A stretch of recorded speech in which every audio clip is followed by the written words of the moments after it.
बिपिन रावत जी की मौत क्या चीनी साजिश की वजह से हुई?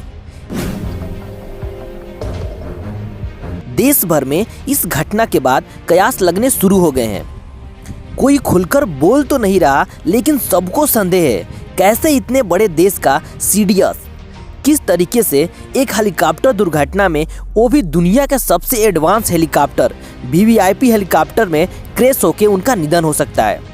ये कैसे पॉसिबल है? कहा जा रहा है कि चीन की काफ़ी बुराई की थी सीडीएस बिपिन रावत जी ने। आइए जानते हैं क्या है पूरी कहानी। बुधवार को हुई हेलीकॉप्टर दुर्घटना ने सबको हिला के रख दिया है। इसके पीछे कौन जिम्मेदार है, क्यों ये दुर्घटना हुई, इसका पता अब तक नहीं चल पाया है। लेकिन इस दुर्घटना से जुड़ा ऐसा तथ्य सामने आया है जो आज सभी को हिला के रख दिया है। इस दुर्घटना से ठीक एक दिन पहले बिपिन रावत जी ने एक बड़ी चेतावनी दी थी। भारत सरकार को उन्होंने चीन के मंसूबों के बारे में बताया था। चीन अपने जैविक हथियारों से पूरी दुनिया पर कब्जा करने के मंसूबे बना रहा है। उन्होंने कहा था महामारी के नए नए वेरिएंट सामने आ रहे हैं, लेकिन ये कोई प्राकृतिक घटना नहीं लगती, बल्कि हो सकता है यह चीन के द्वारा किया गया एक जैविक हमला हो। एक ऐसा हथियार जो आने वाले समय में चीन को दुनिया का सबसे शक्तिशाली देश बना सकता है, जिसके अधीन दुनिया के सारे देश होंगे।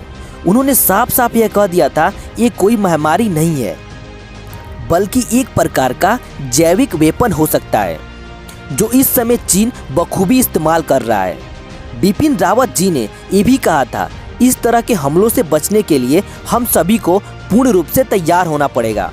हमें पहले ही अपनी सुरक्षा करनी पड़ेगी, तभी जाके हम इन जैविक हथियारों का सामना कर सकते हैं। लेकिन हैरानी की बात यह है कि जिस दिन उन्होंने यह अपना भाषण दिया था उसके अगले ही दिन हेलीकॉप्टर दुर्घटना में दुर्भाग्यवश शहीद हो गए।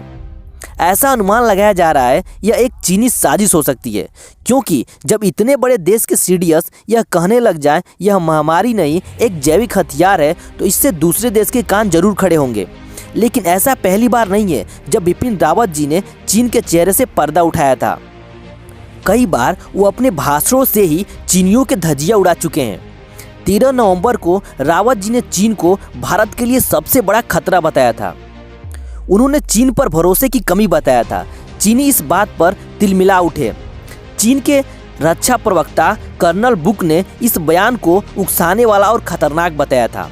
आपको बता दूं, ये सब कुछ बिपिन रावत जी की बयान पर हुआ था और ये सब नवंबर और दिसंबर की घटना है। चीन के प्रवक्ता ने कहा था इस तरह के भाषण से राजनीतिक टकराव होने की आशंका हो सकती है, लेकिन बिपिन रावत जी ने इसका जवाब देते हुए कहा चीन केवल अपनी मनमानी चाहता है। चीन को पता है हमें पीछे नहीं हटा सकता, क्योंकि उसके सामने मजबूत भारत खड़ा है, ऐसा बिपिन रावत जी ने कहा था। बिपिन रावत जी ने कहा था अब भारत की हालात 1962 जैसे नहीं है।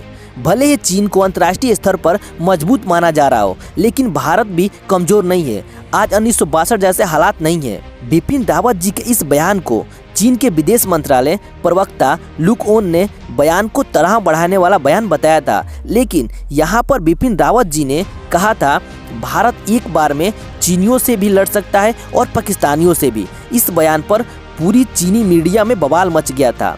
2017 में भी रावत जी ने कहा था भारत एक समय 2 मोर्चों में चीन पाकिस्तान से लड़ सकता है और हमारा देश इसके लिए तैयार है। ऐसे कई बार किस्से हो चुके हैं जब बिपिन रावत और चीन मंत्रालय के बीच झड़प हुई है। बयान के एक दिन बाद ही हेलीकॉप्टर दुर्घटना में रावत जी शहीद हो गए और हो सकता है सबूत कभी ना मिल पाए, क्योंकि चीनी सीक्रेट सर्विस बहुत ज़्यादा स्ट्रॉन्ग है। लेकिन अभी भी सरकार यही कह रही है कि ये मौसम खराब हो जाने की वजह से हुआ। लेकिन आप खुद सोच के देखिए, इतना एडवांस हेलीकॉप्टर मौसम की वजह से क्रैश नहीं हो सकता। खुद प्रधानमंत्री इसी हेलीकॉप्टर से यहाँ वहाँ जाते हैं। ऐसे हेलीकॉप्टर को इतनी आसानी से क्रैश हो जाना बहुत बड़ी बात है।